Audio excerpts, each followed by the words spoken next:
সন্তানকে স্ত্রীকে ভালোবাসতে হবে। নিজের স্ত্রীকে বাদ দিয়ে অন্য কোনো মেয়ের দিকে চাওয়া যাবে না। নিজের সন্তানদেরকে সবসময় ইন্সপায়ার করতে হবে, you are the best, you are the best, you are the best, you are the best. এবং তাদেরকে সবসময় ধর্মীয় অমীয়বাণী, গুরুজনদের কথা, মনীষীদের কথা। আমি বাচ্চাদেরকে মনীষীদের শত কথা, শত মনীষীর কথা, রসুলে পাকের হাদিসের কথা, কোরআনুল কারিমের অমীয়বাণী, ডায়োজেনিসের বই, অ্যারিস্টটল, সক্রেটিস, প্লেটো, শেক্সপিয়ার, ওদের বই। আমরা মেঝেতে বসতাম, বাচ্চারা ফ্লোরে বসতো, আমি বই পড়তাম, ওরা মন্ত্রমুগ্ধের মতো করতো। আর আমি সবসময় গাইড দিতাম।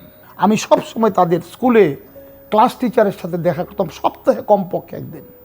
সে তার গতিবিধি কী, মেলামেশা কী, লেখাপড়া মনোযোগ কী, আর সবসময় আমি তাকে অনুপ্রেরণা করতাম, you are the best, you are the best, you are the best. এতে করে বাচ্চারা মনে করতো যে we are the real assets of the family. কোনো দিন বলি নাই যে তুমি আসমানের তারা হইবা, চান হইবা, বেস্ট হইবা, ফার্স্ট হইবা। আমি একটা কথা বলতাম, খুব, you have to be a good man. এবং ছোট সময় বাচ্চাদেরকে যখন মেহমান যাইতো, জুতাটি সাফ কইরা পরিষ্কার কইরা সাজায় রাখতো জুতা। ছোট্ট সময় বাচ্চারা কইতো আব্বু আমাদেরকে দিয়ে মাইশের জুতা সাফ করায়। এখন না ওরা গর্ব করে বলে যে আমার আব্বা বাল্যকালে আমাদের জীবন থেকে, আমাদের মনের থেকে অহংকার ধুলে গেছে, আমাদেরকে বিনয়ের ভূষণে ভূষিত করছে। আমরা বুঝতে পারতেছি।